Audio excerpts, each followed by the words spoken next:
Gestão de Sistemas de Produção 1. Universidade Federal Rural da Amazônia. Graduação em Engenharia de Produção. Docente Nájma Selene. Tendo como discentes Adriane Denise, Camila Costa, Cássio da Silva, Fernando Diniz e Lucas Lourenço. Olá, eu me chamo Adriane Denise, né? Vou dar início falando um pouquinho sobre os processos.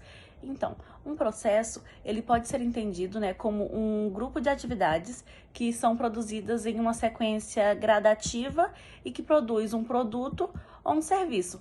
Portanto, possui um começo, um meio e um fim. Então, toda produção consiste em uma coleção de processos que se conectam entre si, né, para formar, na verdade, uma rede interna. E nessa rede interna, nesses processos, né, aliás, temos um bloco de montagem, que são justamente os inputs, a transformação e os outputs, que são de grande importância, né, para todos os tipos de processo.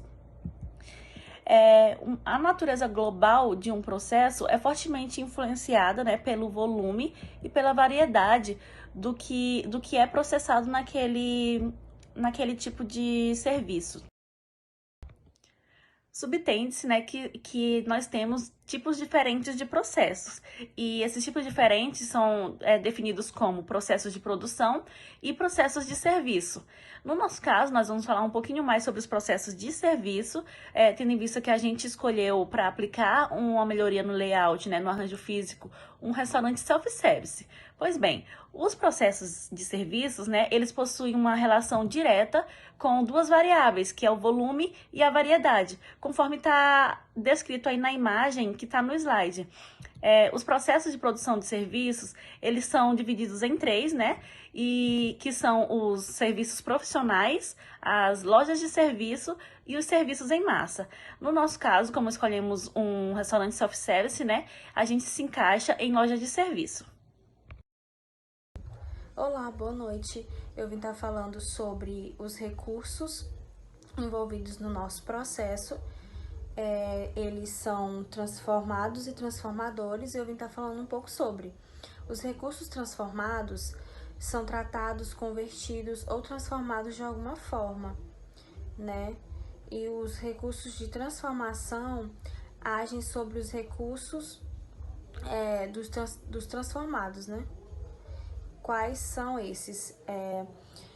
Fornos, liquidificador, batedeira industrial, caldeirões, fritadeira, fogão, freezer, multiprocessador, chapa para grelhar, balcão térmico quente, balcão térmico frio, balança, pia para lavar as mãos, balcão de pagamento, exaustores, climatizadores, mesas de serviço e até mesmo os funcionários, os garçons, balconistas, cozinheiros, as pessoas que trabalham no restaurante, né? Que é o processo que nós escolhemos. Já o transformados nos permite que são os recursos de alimentos perecíveis e não perecíveis, como bebidas, água, refrigerante, suco, cerveja, entre outros. Olá, sou Lucas Lourenço e estarei falando sobre lojas de serviços. As lojas de serviços encontram-se entre os serviços profissionais e os de massa, pois são caracterizadas por níveis de contato com o cliente, customização, volumes de clientes e liberdade de decisão, resultado de combinação de atividades do pessoal da linha de frente, que seria o front office, e da retaguarda, que seria o back office, e combinação de pessoas e equipamentos. Temos exemplos de lojas de serviços, como lojas de varejos, bancos, shoppings, escolas, agências de viagem, locadoras de veículos, restaurantes, padarias, pizzarias e hotéis. O processo que escolhemos para estar retratando esse trabalho foram os restaurantes, e o que nos confirma o fato de que os restaurantes sejam lojas de serviço é porque os funcionários trabalham em contato com os clientes, no caso dos caixas, garçons e churrasqueiros, E na área da customização, ou seja, no processamento dos alimentos, temos os cozinheiros e os auxiliares. E todos esses funcionários citados, eles fazem a utilização de equipamentos para as realizações das suas atividades.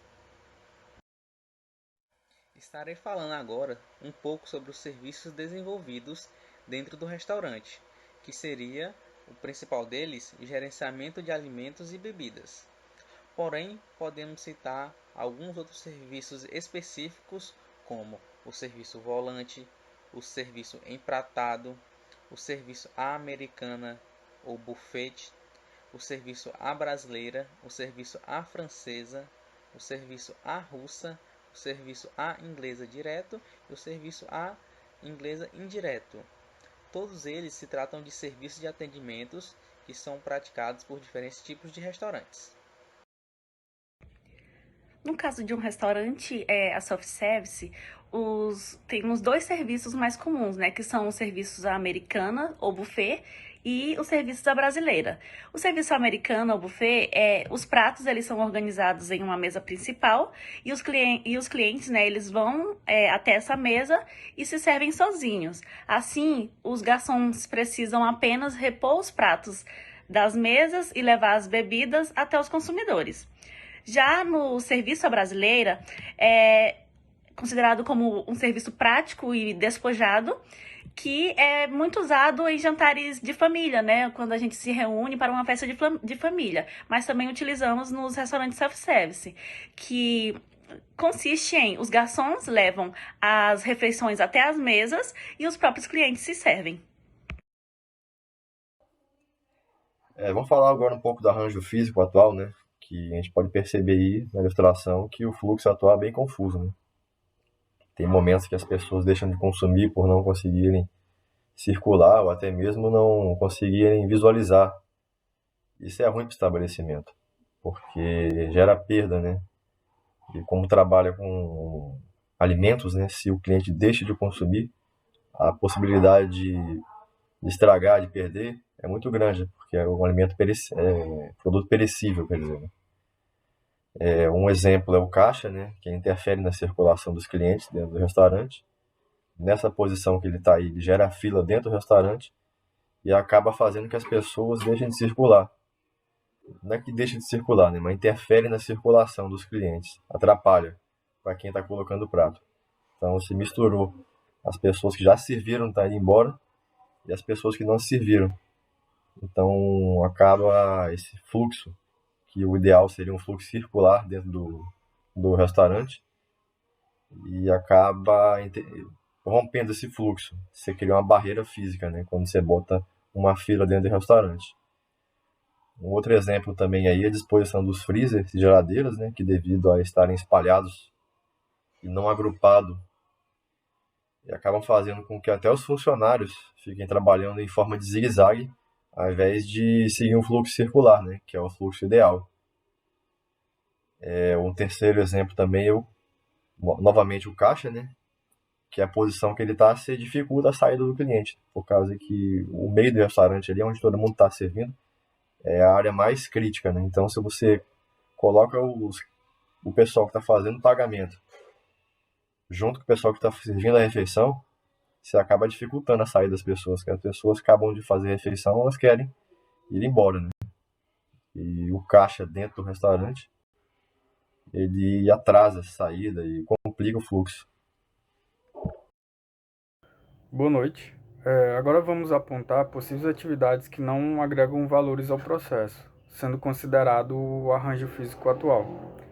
Como a gente pode observar, não há um planejamento de fluxo e da exposição dos produtos. Ou seja, os produtos da mesma família, como por exemplo os freezers, eles ficam em locais diferentes e o caixa acaba ficando no fundo da loja, prejudicando o fluxo de circulação de pessoas, já que as mesmas teriam que cruzar o espaço para poder sair no final, gerando mais tumulto dentro do estabelecimento. Isso acabaria dificultando até mesmo a reposição do estoque do self-service, já que dificultaria a locomoção dos empregados dentro do estabelecimento.